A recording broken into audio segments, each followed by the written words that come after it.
न्यायालय का जो आदेश है वो मुझे पढ़ के बता दीजिए। उसमें जो उन्होंने लिखा है, मुझे लगता है तिहाड़ जेल के अधिकारी जो है उसको जरूर फॉलो करते होंगे। नंबर 2 बात मेरे पूर्व के वक्ताओं ने और सभी ने बताया कि तिहाड़ जेल ये दिल्ली राज्य सरकार के अधीन आता है। अगर उसमें कोई गड़बड़ी है तो दिल्ली के मुख्यमंत्री ने अपना राजीनामा देना चाहिए, इस्तीफा देना चाहिए कि भाई अपना एक जेल नहीं संभाल पाते हैं। बड़ी सिंपल सी बात है, 2 चीजें। तो वो आम आदमी पार्टी तय करे कि उनके मुख्यमंत्री कैपेबल है या नहीं है। अगर वो कहते हैं कि तिहाड़ जेल में कुछ गड़बड़ियां हो रही है तो मुख्यमंत्री अरविंद केजरीवाल जो है उसका वो अपने आप को उसमें से मुक्त कर ले। तीसरी बात है, ये तिहाड़ जेल है जहां इनके एक मंत्री को पोस्को का आरोपी जो है मसाज देता है। नंबर 2, सुकेश जो आरोपी है उसके पास से उनके मंत्री वसूली करते हैं। मुझे इससे बड़ा एक सवाल आपके द्वारा उनको पूछना है, अरविंद केजरीवाल जी को पूछना है कि अगर सिसोदिया जेल में है तो उनकी तरफ से ट्वीट कौन कर रहा है, ये इंपोर्सिनेशन क्या कर रहा है। तो ये जो उन्होंने प्रोपोगंडा चला के रखा है कि केदी जो है जो ट्वीट पर तो एक चीज है, ट्वीट आजकल तो सबसे बड़ी बात हो गई कि पूरी एक टीम होती है सबकी, ट्वीट्स संभाले जाते हैं। नेता अपने लिए लोग रखते हैं, टीम रखते हैं। ये कोई ऐसी बात है जो आप नहीं जानते या कुछ ऐसी बात है जो मतलब ये देश नहीं जानता। आजकल सोशल मीडिया टीम्स हैं, मुझे लगता है कि सबसे ज्यादा काम ही सोशल मीडिया पे किया जा रहा है। मेरी जानकारी दुरुस्त करने के लिए धन्यवाद। मुझे नहीं पता था कि आदमी जेल में होगा लेकिन उसका ट्विटर हैंडल कोई और चलाता है। मेरी जानकारी में इसको इंपोर्सिनेशन ये तो फिर प्रतिबंधित कर देना चाहिए ना। ये तो अगर व्यक्ति जेल में है तो उसका ट्विटर नहीं चलाया जाएगा। ये तो मतलब मैं बहुत ही अजीब सी बात सुन रही हूँ। या तो ऐसा कर दिया जाता, और ना देश में ये पहली बार हो रहा है। जीनत जी, मैं मेरी वाक्य को पूरा करता हूं ताकि लोगों की जानकारी ठीक हो।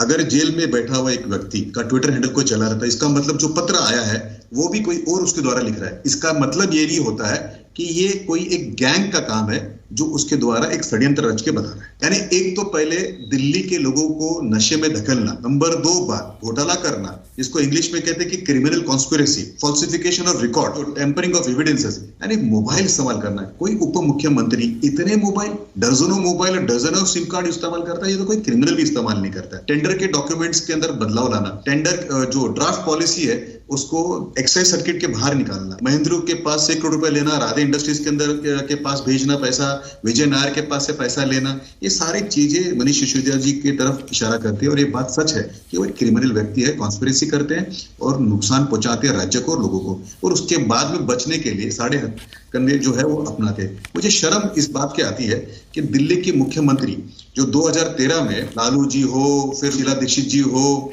इन लोगों, शरद पवार जी, इनके बारे में पोस्टर लगाते थे, कहते कि इनको तुरंत जेल में डाल दीजिए, कोई न्यायालयीन प्रक्रिया की जरूरत नहीं है, इनको तुरंत फांसी क्यों नहीं लगाते आप लोग। ऐसे प्रश्न पूछने वाले लोग आज जब न्यायालयीन प्रक्रिया होती है तो उस पर भी प्रश्न चिन्ह उठाते हैं। वो ये भूल जाते हैं कि जेल उन्हीं के अधीन में है। Non competent criminal people would like to deflect the question. ये लोग हैं जो जानबूझकर बातों को यहाँ घुमाने की कोशिश करते हैं। गोयनका जी, आप मांग करते हैं कि सुरक्षा मिलनी चाहिए। मनीष सिसोदिया की सुरक्षा सबसे बड़ा विषय है। ये इतना बड़ा विषय नहीं है, विषय है कि जनता को ये पता चले कि कितने करोड़ रुपए उन्होंने हथिया है। जनता को एक चीज बतानी चाहिए। जिन्हें जी, मुझे लगता है मैं कई 45 मिनट से ये बहस सुन रहा था। आपको लगता है कि सुरक्षा बड़ा विषय नहीं है? मैं 45 मिनट से विषय इस पर डिबेट को सुन रहा था, मुझे कुछ चंद सेकंड चाहिए बोलने के लिए। पिछली आबकारी नीति के अंदर एक बोतल जो 530 रुपए की मिलती थी उस पे ठेकेदार को केवल 33.35 पैसे। आबकारी नीति पे मैं दर्जनों बहस कर चुकी हूँ। मैं आपसे क्या पूछ रही हूँ, क्या सुरक्षा बड़ा विषय नहीं है? देखिए, हर क्रिमिनल जो बहस को है डीरेल करना चाहेगा, वो भी डीरेल करने की कोशिश कर रहे हैं। लोगों के सामने बात जानी चाहिए कि उन्होंने पैसे खाए हैं,